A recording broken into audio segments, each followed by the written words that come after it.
So Terence Crawford, as everybody know, he's about to fight David Avaneysan. And a lot of us are wondering, why did he pick David Avaneysan to fight? Couldn't he have picked somebody else in the top five? Why did he pick somebody outside of the top five? Why did he pick somebody number 6 in the WBO rankings? As you know, just like a lot of other people, I'm not really happy with the choice of his opponent in David Avaneysan. What I am happy for Bud is that he's at least getting to stay busy. He is it's going on in November, and if November 20th of this year makes a year since he's been in the ring, last fight was Sean Porter. So I think this is good for him to knock some potential rust off. This should be a good win for David Avaneysan. Stay tuned for the for my prediction on this fight. But anyway, why did Terence Crawford select David Avaneysan? Everybody's wondering why. Well, I'm gonna try to give the best answer that I think is the reason why he picked David Avaneysan. I don't think that was his first choice. I think he had to narrow certain things down, and I think David Avaneysan just was the one. So let me run through the top 10 again at the WBO. Virgil Ortiz is number 1. Jerron Boutsen is number 2. Keith Thurman is number 3. Conor Benn is number 4. Cody Crowley is number 5. David Avaneysan is number 6. Alexis Roca is number 7. Yordenis Ugas is number 8. Blair Cobbs is number 9. And Giovanni Santillan is number 10. So, as I stated, he's taking somebody that's in the top 6 spot in the WBO rankings. Why not somebody in the top 5?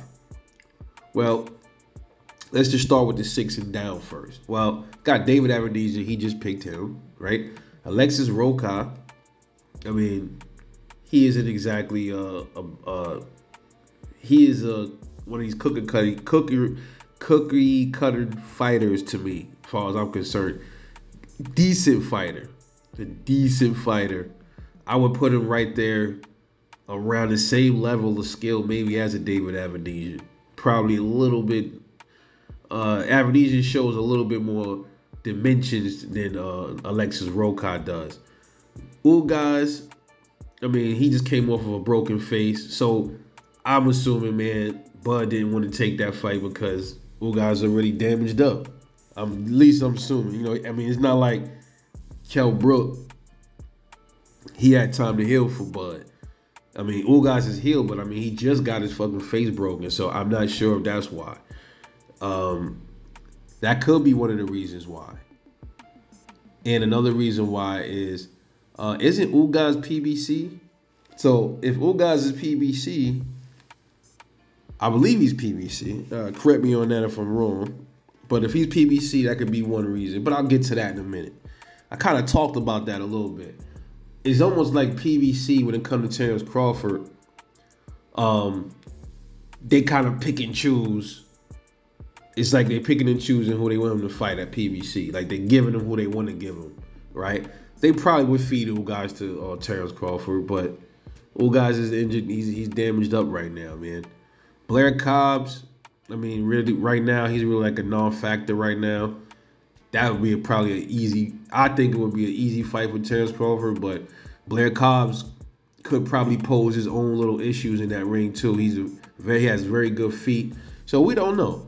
That would have been a good shot, but I mean, these are the guys that's below that's 5 and under number 5 in his rankings, man.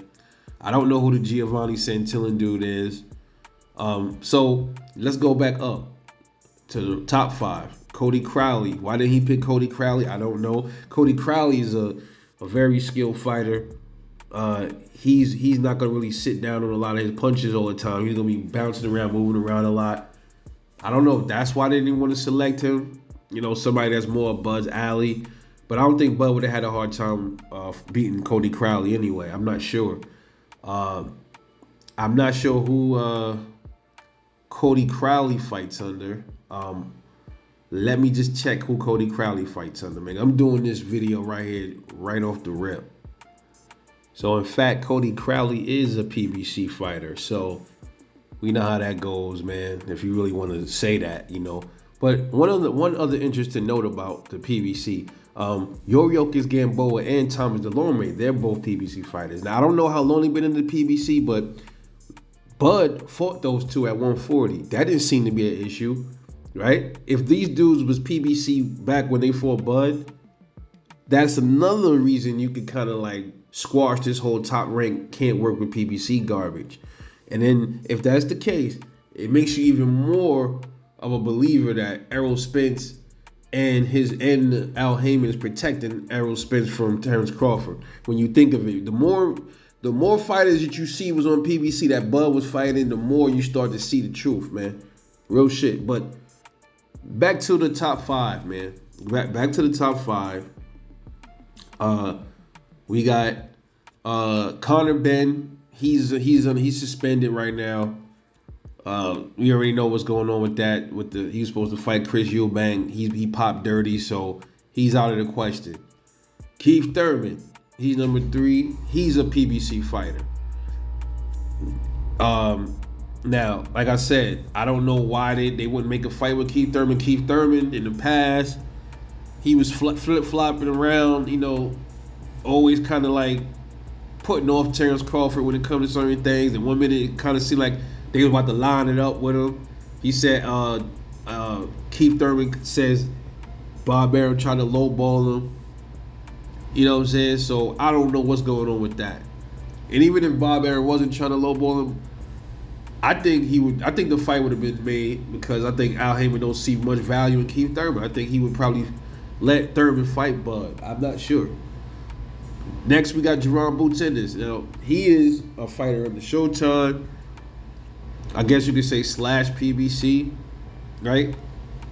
Showtime is going through some things right now. So now that I see it, now that I look at it, I don't know. I can't say that Bud didn't want to take Boots because he was ducking Boots. Because I'm hearing people say that.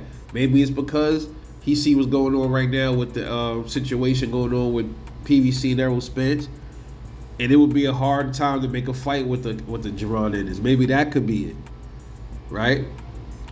So then next, number 1 in the WBO was Virgil Ortiz Jr.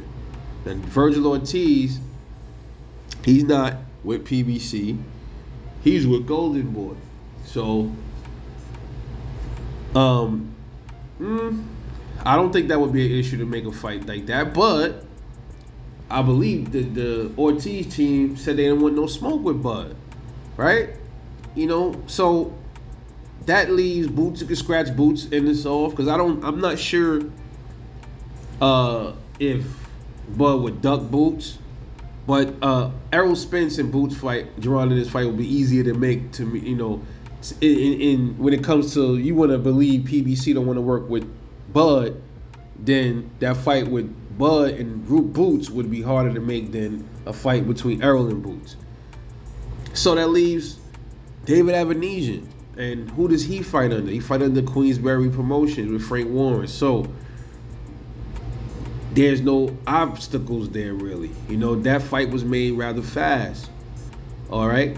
But then when you really think about it, man, that could be the reason why he took David Avaneysan. Because all of the other dudes in the top 5, I can't honestly tell you why he didn't want to fight Cody Clark, why Cody Crowley wasn't an option. He probably was, but they just didn't put him, you know, it didn't fall through.